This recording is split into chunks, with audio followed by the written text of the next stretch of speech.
कि आज की वीडियो एक ऐसी है कि ओवरऑल कोई भी सरकारी नौकरी अगर आपको निकालनी है तो उसका पूरा का पूरा एक शानदार तरीका आपको इस वीडियो में मिलने वाला है मेरे भाई कि डेली का शेड्यूल क्या हो, किस तरीके से हम पढ़ाई करें, क्या रहे। मेरा मानना ऐसा है कि देखो, करंट अफेयर का रोल अब पेपर में बढ़ चुका है। चाहे आप एसएससी सीजीएल की बात करो या और भी परीक्षाओं के बारे में मेरे भाई बात करो, उसमें क्या है, करंट अफेयर एक अपने चरम सीमा पर धीरे धीरे करके जा रहा है। अब उसमें अगर आप एक ही दिन में सोचोगे ना, कुछ बच्चे बड़े खतरनाक लेवल वाले होते हैं। अरे आखिरी के एक महीने में करंट अफेयर कर लेंगे भाई, लोड नहीं चाहिए।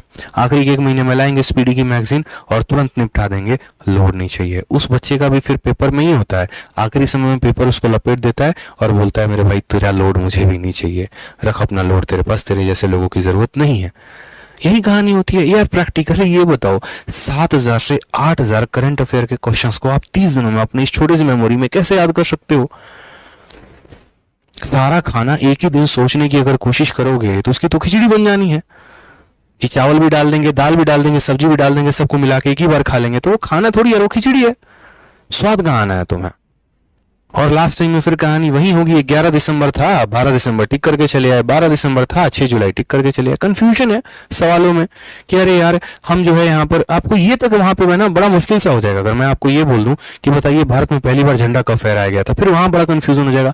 48 था कि 52 था कि नन ऑफ दीज था, वही कहानी रह जाएगी। नेशनल सॉन्ग, नेशनल एंथम में कंफ्यूजन हो जाएगा आपको अभी भी कि राष्ट्रगान क्या है, राष्ट्रगीत क्या है। तो छोटी छोटी चीजें ना बड़ा कंफ्यूजन आपको क्रिएट करेंगे, और वो इसीलिए यहाँ पर क्योंकि जो है आप करंट अफेयर जो कि आपको डेली देना था, आपने उसको डेली वक्त नहीं दिया। डेली करंट अफेयर समय देने से क्या फायदा होता है? आप किसी भी टीचर का अच्छा वीडियो पकड़िए, 20 मिनट से 30 मिनट जो है ऑन एन एवरेज पढ़ाते हो। डेली करंट अफेयर के फायदे यहाँ होते हैं कि रोज की रोज 2 बातें आप जानना शुरू करते हैं। मान लीजिए आज आपने वीडियो देखा, मणिपुर के बारे में कोई हिंसा चल रही है, तो वहीं पर वो टीचर आपको साथ के साथ बताता भी है कि ये हमारा मणिपुर है, इसमें यहाँ पर इतनी सीटें हैं, यहाँ पर इसकी लोकसभा सीट इतनी है, राज्यसभा सीट इतनी है, इसके करंट यहाँ पर ये सीएम है, करंट यहाँ पर ये है। तो हर एक बात, एक दिन एक स्टेट के बारे में जान लिया, अगला दिन दूसरा पॉइंट जानेंगे, अगला दिन तीसरा पॉइंट जानेंगे, तो वो जल्दी याद होगा। ना कि आखिरी के एक महीने में बैठ के पूरा का पूरा 6 महीने का करंट अफेयर निपटाना, ये गलत स्ट्रेटजी है। तो आधे घंटे अपने डेली के शेड्यूल से तो करंट अफेयर के लिए निकाल ही लिया करो। दूसरा पॉइंट मेरे भाई, मैंने कहा इंग्लिश। इंग्लिश में 2 घंटे मैंने कैसे कहे डिस्ट्रीब्यूट करने को। 30 मिनट वोकैबुलरी, 30 मिनट आपका जो है वो यहाँ पर आप कॉम्प्रिहेंशन को दे सकते हो, और लगभग 1 घंटा के करीब में आप ग्रामर को दे सकते हो। ठीक है, 30 मिनट मैंने वोकैबुलरी के लिए क्यों कहा। आप इस 30 मिनट को 60 मिनट भी बना सकते हो, ऐसा नहीं है। आप 60 मिनट ले लो ग्रामर को, और उसके बाद यहाँ पर इसको मतलब 60 मिनट आप वोकैब को ले लो, 60 मिनट आप ग्रामर को ले लो, और बाकी बाद में थोड़ा बहुत जो है अपना कॉम्प्रिहेंशन करते रहना। ग्रामर में भी पढ़ते वक्त है ना, एकदम डिसाइड कर लो। अब ऐसा वाला एकदम मत बना लेना 10 वन वर्ड याद करेंगे, 10 इडियम याद करेंगे, 10 साइनो करेंगे, महामूर्ख वाला काम है मेरे भाई। 1 घंटे पढ़ो, लेकिन कम से कम साइनो जो है अपना वो फिक्स कर लो कि 1 घंटे में मुझे 20 से 30 वर्ड मीनिंग याद करने हैं, इनका मुझे दोरोली मतलब समझना है। मैं आपको अपने वर्ड याद करने के तरीके बताता था। मैंने है ना 3-4 डिक्शनरी फिक्स कर रखी थी, और मेरे मोबाइल में नहीं होता था। कैसे होता था? मान लीजिए कि मैंने एक शब्द पढ़ा, पेंचेंट शब्द पढ़ा, PNCHANT। ठीक है, अब वो पेंचेंट शब्द जो है ना, वो मुझे ऐसा लगा कि यार है ना थोड़ा मुझे कंफ्यूजन क्रिएट कर रहा है। मैंने उस शब्द को गूगल पे सर्च किया। 3 डिक्शनरी को मैं फॉलो करता था। एक मैकमिलन करके आता है, एक थेसोरस करके आता है, और एक यहाँ पर जो है मैकमिलन, ये मैरियम वेबस्टर हो गया। और ये तीनों डिक्शनरी पे मैं उनके मतलब को देखता था, और 2-3 अगर अच्छे मुझे सिनोनिम्स मिल गए तो मैं उनको बकायदा वहीं पर नोट करके और उनको आगे भी पढ़ता था। तब पता चला अच्छा पेंचेंट जो है वो एक नाउन है कि एडजेक्टिव जो भी है। और फिर पेंचेंट का मतलब होता है यहाँ पर कि किसी के लिए कोई चीज़ का रुचि आना, फॉन्डनेस, लाइकनेस। फिर मैंने ट्रिक कैसे बना लिया, वो इंसान पेन को दिन भर चाटते रहता है, क्यों? क्योंकि उसको पेन पसंद है। तो एक क्वेस्ट होता है ना, जब आप चीज़ को ज़्यादा बार सर्च करते हो, उसकी गहराइयों में जाने की कोशिश करते हो, तो वो चीज़ के ऊपर आपका नॉलेज और बढ़ता चला जाता है। तो वही बात है कि आप अपना 1 ही घंटे वोकैबुलरी पढ़ो, 20 ही शब्द पढ़ो मेरे भाई, लेकिन वो 20 के ऊपर महारत हासिल हो आपको कि चाहे कुछ भी हो जाए, ये 20 तो मैं नहीं भूलूंगा। क्या फायदा मेरे भाई ऐसे वर्ड पढ़ने के, जब आप नाम के लिए पढ़ रहे हो? क्या घर वालों को दिखाना है? क्या किसी को टारगेट दिखाना है? क्या देख हमने इतना वर्ड पढ़ लिया? अरे मत पढ़ना भाई 50 वर्ड यार, किसने बोला 50 तुम्हें पढ़ने को? 20 ही पढ़ लो भाई मेरे। ये सरकारी नौकरी उतना बड़ा नहीं है जितना आप लोग बनाते हो, और अपनी गलत हरकतों की वजह से आप अपने सिलेक्शन को गड्ढे में लेके जाते हो। बिजी पढ़िए, लेकिन अच्छे से पढ़िए, याद हो उन चीजों को लेकर, अप्लाई करना आता हो कैसे करना है। 2-3 डिक्शनरी, अगर मान लो कोई कहता है सर हमको वर्ड में नहीं आना, समझ में नहीं आता, सरकारी स्कूल से पढ़े। अरे भाई तुम नहीं, तुम्हारे जैसे कई आए सरकारी स्कूल से पढ़े, IAS IPS तक बन के चले गए। हाँ, बस ये बोलो कि सरकारी स्कूल के नाम में तुम एक बहाना ढूंढ रहे हो, क्योंकि मेरे भाई ऐसा नहीं है कि तुम्हारे पास कोई साधन की कमी है। अरे शब्द नहीं समझ में आ रहा तो गूगल करो, यूट्यूब पर सर्च करो यार, उसके बारे में पूरा डिस्क्रिप्शन तुम्हें देखने को मिल जाएगा। लेकिन अब तुम्हारी हिम्मत नहीं है ना। अगर तुम शब्दों को मेरे भाई गूगल पे सर्च करने लगे तो बाकी चीजों को गूगल पे कौन सर्च करेगा, कंट्रोवर्सी की वीडियो कौन देखेगा, महिला मित्र से बात कौन करेगा, वीडियो यहाँ पर रील्स पे रील्स कौन देखने जाएगा। तो ये चीजें भी तो थोड़ा सर्च करना पड़ेगा ना। हिम्मत ना लेकर आगे बढ़ाओगे और अपने आप को कंट्रोल नहीं करोगे तो कहाँ से कहानी बदलने वाली है। इसलिए अगर कोई भी चीज यहाँ परेशान कर रही है तो उसके बारे में थोड़ा सर्च करिए। ग्रामर में कोई आप टॉपिक में फंसते हैं, एक से एक बेस्ट टीचर्स हैं। प्रशांत सर को आप देखिए, बढ़िया पढ़ाते हैं, और भी जिनके साथ भी आपकी ट्यूनिंग बैठती है। जैसे मैथ्स के लिए मैं कभी नहीं कहता कि मेरे भाई मेरे से ही पढ़ो, मैं कभी भी नहीं बोलता, ना मैं कभी बोलूंगा। जहां दिल लगे, जिसके साथ ट्यूनिंग अच्छी बैठे, वहां से पढ़िए।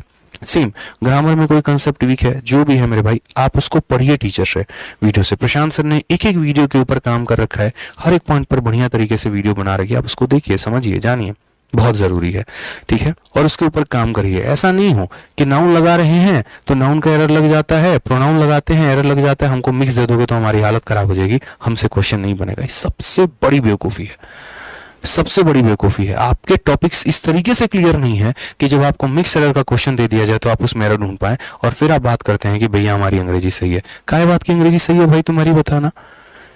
100 क्वेश्चन स्पॉट एरर के दे दिए जाए ना, 60 से 70 गलती निकलेगी उसमें, 30 से 40 ही सही कर पाओगे, फिर बोलोगे हमारी इंग्लिश बहुत अच्छी है। तो ये जो भ्रम में जीता है ना इंसान, वो भ्रम ही उसको खत्म करता है। पहले तो उस भ्रम से बाहर आओ। अगर मिक्स एरर में गलती हो रहा है ना, तो फिर मिक्स एरर के ही क्वेश्चन ज्यादा लगाओ, वो सबसे इंपॉर्टेंट है भाई, जिसके ऊपर काम ही नहीं कर रहे। फिर उसके बाद नेक्स्ट पॉइंट करें यहाँ पर स्टैटिक जीके, ये भी हम छोड़ के जाते हैं, काम ही नहीं करते इसके ऊपर। क्यों नहीं कर रहे? आपको पता है कि हर बार आपको जो है कंट्री और कैपिटल के ऊपर क्वेश्चन पूछा जा रहा है, डांस फॉर्म के ऊपर क्वेश्चन पूछा जा रहा है, और भी स्टैटिक के कई ऐसे पॉइंट हैं, आपको हर बार पता है। आप देखते भी यहाँ पर सवालों को जान भी रहे हैं कि एक स्टेट के ऊपर ज्यादा फोकस है, आर्ट एंड कल्चर के ऊपर ज्यादा फोकस है, मॉन्यूमेंट एंड हेरिटेज के ऊपर ज्यादा फोकस है, ठीक है, कुछ इंपॉर्टेंट रिवॉल्यूशन उसके ऊपर ज्यादा फोकस है, लेकिन हिम्मत है याद करने को। अरे यार, मैंने जैसे सिंपल सा फिक्स कर रखा था, 40 मैंने स्टैटिक के टॉपिक मैंने लूसेंट के मिसलेनियस से उठा लिए थे। ये लूसेंट की किताब है, लूसेंट के मिसलेनियस में 40 पॉइंट दिए गए हैं, और आज मुझे सिर्फ याद करना है। अगर आर्ट एंड कल्चर है ना, तो आर्ट एंड कल्चर मुझे याद करना है कि मेरे भाई जो है यहाँ 2.5 दिन का झोपड़ा कहाँ है, आराम बाग कहाँ पर है, ताजमहल कहाँ पे है, लाल किला कहाँ पे है। एक पॉइंट मैंने आसान से आसान और मुश्किल से मुश्किल हर एक पॉइंट को याद किया, और याद करते वक्त ये भी देखा कि उनके फाउंडर कौन थे, आरामबाग किसने बनवाया था, कहाँ बनवाया था, कहाँ पर है, ये बताओ अगर किसी को पता है कमेंट बॉक्स में। तो इसी तरीके से छोटी छोटी चीजों को याद करना कि भाई कुछ भी आया तो हम भूलेंगे नहीं। डांस एंड कल्चर में अगर मैं याद कर रहा हूं तो मैं महाराष्ट्र का साथ साथ मैं बाकी स्टेट्स के भी याद कर रहा हूं। यहाँ पे जहां जरूरत पड़ रही है वहां मैं ट्रिक बना के याद कर रहा हूँ। कहीं जगह पर कंफ्यूजन भी है, कथक में कथकली में यहाँ पर कहाँ पर होगा, ठीक है, तो वो आपको याद करना पड़ेगा। अब जैसे लावनी था, मैंने याद कर लिया, तो वो लावनी कहाँ है, महाराष्ट्र है। तमाशा कहाँ है, महाराष्ट्र का है। राउफ कहाँ का है, जम्मू कश्मीर का है। तो ये आपको समझना पड़ेगा। एक ही दिन में सारा स्टैटिक कवर नहीं हो सकता है। 30 दिन में 30 छोटे छोटे छोटे छोटे टारगेट्स को बनाओ। एक दिन फिक्स कर लो कि आज न्यूज़पेपर एंड एजेंसी को याद करेंगे। एक दिन फिक्स कर लो मेरे भाई हेडक्वार्टर को याद करने वाले हैं, ठीक है, कि जैसे मान लो कि आलू का हेडक्वार्टर कहाँ पर है, ठीक है, एक तरीके से करके अलग अलग हमारे भारत में नवरत्न कंपनीज है, वो नवरत्न कंपनीज कौन कौन सी हैं, उनके फाउंडर्स कौन कौन से थे। तो ये बहुत जरूरी है। यहाँ पे कई बार क्वेश्चन पूछता है इनमें से कौन सी कंपनी ऐसी जो नवरत्न नहीं है, वो स्टैटिक होता है। आरबीआई का फाउंडेशन कब हुआ था, उसके यहाँ पर कौन गवर्नर है। तो हर एक पॉइंट थोड़ा सा है ना, आपको ये स्टैटिक एक बहुत बड़ा रोल है, लेकिन इतना बड़ा भी नहीं कि कवर नहीं किया जा सके। हाँ, बस डेली फिक्स कर लो, कहीं से पर्चे निकलवाने हैं वो निकलवा लो, कहीं से कोई पीडीएफ मिल जाती है वो कर लो, और एक पॉइंट मतलब एक जो है टॉपिक पूरा का पूरा जो है वो याद करके चलना पड़ेगा मेरे भाई। बहुत जरूरी है ये पार्ट, मिस नहीं कर सकते, ठीक है। फिर उसके बाद मैथ्स में 2 घंटे, मैंने 2 घंटे ऑनेस्टली बताऊं किस लिए लिखे हैं, मैं अपने सब्जेक्ट है इसी वजह से 2, मैं इसको 4 भी बोल दूं 5 भी बोल दूं, लेकिन एक जेन्युइन सिलेक्शन के लिए कितने घंटों की आवश्यकता है, 2 घंटे।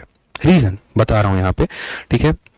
मैथ्स में अगर आप बात करोगे 2 घंटे मैंने क्यों कहे हैं, 1 घंटे से लेकर 1.5 घंटे तक आप किसी टीचर की वीडियो को देखो और उसके बाद आधे घंटे से लेकर मेरे भाई 1 घंटे तक आप उस टीचर की उस वीडियो को जो है जो जो उसने पॉइंट पढ़ाया उसके कंसेप्ट पे रिवाइज करो और उसके ऊपर क्वेश्चन लगाओ।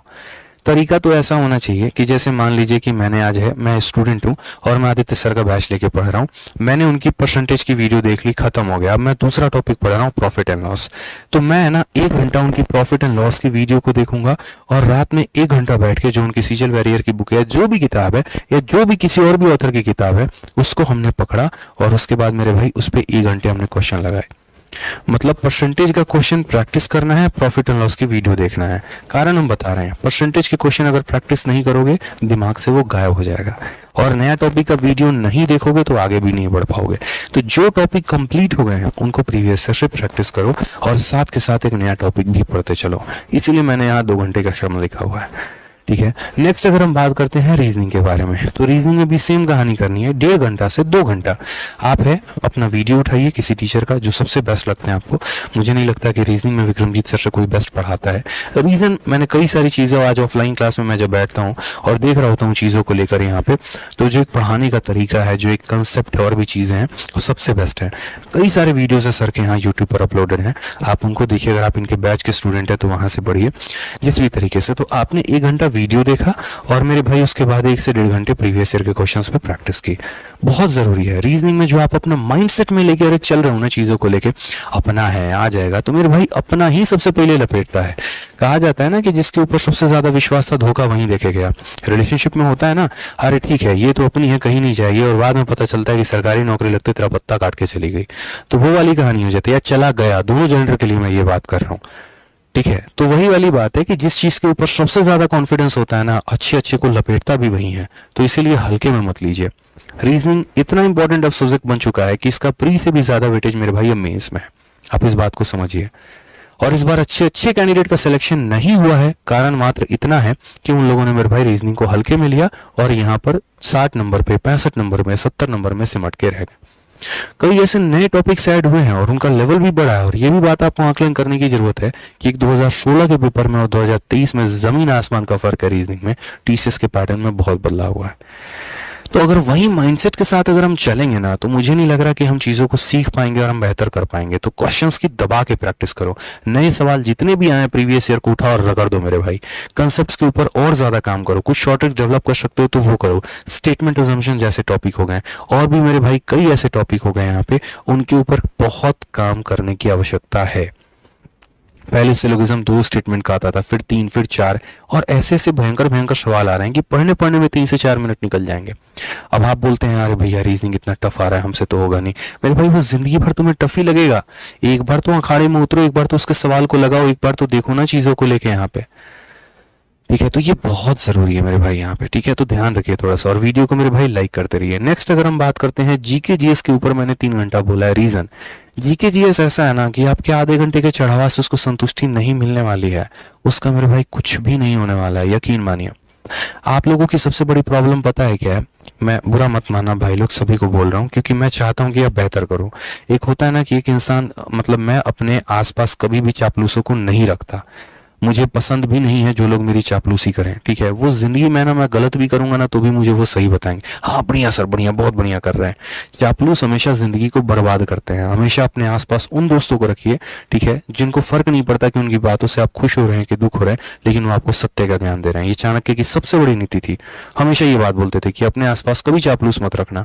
वही कहानी मैं आपको बता रहा हूँ यहाँ पर कि मैं आपको बिल्कुल भी ऐसी बात नहीं बोलूंगा कि जिससे आपके दिल को सुकून पहुंचे। हाँ, हमारे लिए अच्छे लिए बोल रहे हैं। आप लोग गलती क्या करते हैं, दुनिया के हर टॉपर से ये पूछते हैं जीएस की स्ट्रेटजी बता दीजिए, जीके की स्ट्रेटजी बता दीजिए, लेकिन ऑन द अदर वे पूछोगे 40 लोगों से, लेकिन 4 पन्ने भी किताब के नहीं पलटोगे। ये मेरी वास्तविकता है। मैथ्स समझ में नहीं भी आता ना तब भी मैथ्स के क्वेश्चन ट्राई करते हो, वीडियो देखते हो। इंग्लिश नहीं आता तब भी करते हो। और जीएस के लिए क्या करते हो, किसी ने कह दिया कि लूसेंट बढ़िया किताब है, जो जोश में खरीद के लेके आ गए, 4 पन्ने पढ़े, 5वें में नींद आ गई, तो आज तक रखी हुई है। कितने ईमानदारी से आज तक आपने बायोलॉजी पढ़ा है? कितनी ईमानदारी से कभी केमिस्ट्री के ऊपर काम किया है? कितनी ईमानदारी से हिस्ट्री के 3 पार्ट हैं और एक बार भी कोशिश की है कि एंशिएंट, मॉडर्न, मेडिएवल हम तीनों को खत्म करें? बस ढूंढ रहे होते हैं चीज़ों को लेकर कि हाँ हमें कोई शॉर्ट वीडियो बता दे, कोई 10 घंटे में बता दे पॉलिटी कैसे खत्म होगा, हम उसी को देख लेंगे। मतलब वास्तविकता में आप यहाँ पर ये देखिए, 10 घंटे की अगर पॉलिटी का ही कोर्स होता तो मेरे भाई हर कोई इंस्पेक्टर होता। आप एक चपरासी का पेपर नहीं दे रहे हैं जनाब, आप एक इनकम टैक्स इंस्पेक्टर का पेपर दे रहे हैं, आप एक मिनिस्ट्री ऑफ एक्सटर्नल अफेयर में एसओ का पेपर दे रहे हैं आप, जो कल के दिन किसी विदेश में जाएगा और अगर उसको थोड़ी भी नॉलेज नहीं है ना अपने कंट्री के बारे में, अपने जीएस, अपने इतिहास के बारे में, तो वो क्या रिप्रेजेंट करेगा जाके वहां पे। तो इस बात के ऊपर जानना बहुत जरूरी है। लोगों से पूछना बंद करो। एक प्रॉपर है ना नॉर्मल कोई भी एक पतली भी किताब अगर पढ़ोगे ना, मैं गारंटी कहता हूँ जीएस सुधर जाएगा, लेकिन पढ़ो तो सही। ठीक है, 40 कंटेंट मत फॉलो करो, कोई एक पिकअप करो और उसके बाद उसके ऊपर वाकई में काम करना शुरू करो। अगर वो 8 से 9 सब्जेक्ट है मेरे भाई, तो वो 8 से 9 सब्जेक्ट के ऊपर काम करना बहुत जरूरी है। और लास्ट और लीस्ट यहाँ पर ये टाइपिंग, ये बहुत जरूरी है मेरे भाई। अभी से देखो सारे पेपर्स में, चाहे वो सीएचएसएल का पेपर है या वो मेरे भाई अदर पेपर है, सब में टाइपिंग का एक बहुत बड़ा रोल रह रहा है। और टाइपिंग में अगर आपका अच्छा थोड़ा सा जो है की डिप्रेशन नहीं है और अच्छी चीज़ें मेरे भाई नहीं है, तो वो भी आपको परेशान करेगी। इसलिए मैं आपको यहाँ पर ये बोलूँगा, ठीक है, तरीके से मेरे भाई बोलूँगा यहाँ पे कि टाइपिंग पर अभी से काम करना शुरू कर दो। अगर आपके पास लैपटॉप है तो अच्छी बात है, नहीं है तो कोई पुराना सिस्टम 8,000 10,000 के बीच में जो है वो खरीद कर लेकर आओ और उसके ऊपर टाइपिंग की अच्छे से प्रैक्टिस करना शुरू करो। और अगर नहीं होता है तो कोई साइबर कैफे आसपास किसी से बात कर लो, लेकिन इसके ऊपर काम करो। सोचो कितना बुरा अगर आपको लगेगा कि आपका प्री बहुत अच्छा गया, आपका मेंस बहुत अच्छा गया, आपका कंप्यूटर बहुत अच्छा गया, लेकिन लास्ट में जाके आप टाइपिंग से छट गए।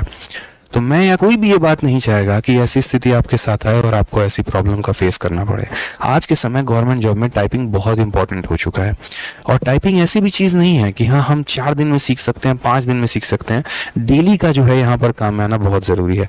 मैं बोलूँगा टाइपिंग को अभी से प्रैक्टिस में इसीलिए लेकर चले आओ क्योंकि जब मेंस का पेपर आएगा ना, तो सारे बच्चों का जनरली जो फोकस रहेगा वो ये रहेगा कि हम इस मेंस में बेहतर कैसे करें। और उसमें भी अगर आप अपना डेली का 1 से 1.5 घंटा, जहां पर जोश बहुत हाई लेवल पर होता है, जब प्री हो जाता है हमारा मेंस के लिए हम फाइट कर रहे होते हैं, उसमें अगर आप 1 घंटा डेली टाइपिंग का दे रहे हो ना, तो एक बहुत बड़ा हिस्सा आप अपने दिन का गंवा रहे हो एक बेफिजूल सी चीज में। तो इसलिए टाइपिंग को निपटा अभी लो, बाद में प्रैक्टिस में रखे रहना। और अपना कभी गाना सुनते सुनते टाइपिंग कर लिया तो कर लिया, ये बहुत जरूरी है। ठीक है, नेक्स्ट एक और पार्ट है जीएस में मेरे भाई कंप्यूटर। कंप्यूटर के ऊपर भी बहुत तगड़ी प्रैक्टिस करिए। मैंने जैसे कंप्यूटर के लिए कहा, कंप्यूटर के लिए अपने रिसोर्सेज को फिक्स कर लीजिए। इस बार के टॉपर्स की काफ़ी सारी वीडियोस आएंगे, वो बताएंगे भी कि उन्होंने कहाँ कहाँ से तैयारी किया था और क्या एक सही सोर्स था, उनको फॉलो अप कर लीजिए। ठीक है, एक अपना फिक्स मार्केट में कोई पतली सी किताब आ रही है, किसी टीचर की आ रही है, ऑथर की आ रही है, आप उसको कंप्लीट करिए। ऑनलाइन में जब आप मॉक टेस्ट भी देंगे मेंस का, तो वहाँ पर भी देखिए कि क्या गलतियाँ हुई और जो गलती हुई उसको सीखने की कोशिश करिए। सिलेबस इतना ज़्यादा भी नहीं है, लेकिन अगर सही नॉलेज नहीं है मेरे भाई लोगों को ना, तो वो उनके लिए इतना ज़्यादा हो जाता है कि अच्छा स्कोर करने के बावजूद भी कंप्यूटर के चलते वो बाहर हो जा रहे हैं। तो ये बहुत ज़रूरी है यहाँ पर कि सही तरीके से अपने सिलेबस के ऊपर काम करना और टाइपिंग पर डेली मेरे भाई फोकस करना। इस बात का मेरे भाई ध्यान रखो यहाँ पे। यार देखो, वीडियो अच्छी लगती है ना तो लाइक ज़रूर किया करो यार। आप लोगों के लाइक से बहुत मोटिवेशन मिलती है, बहुत हिम्मत मिलती है और पढ़ाने की, और अच्छा करने की, और बढ़िया कंटेंट लेकर आने की। और साथ में वीडियो को हर जगह पे शेयर भी किया करो।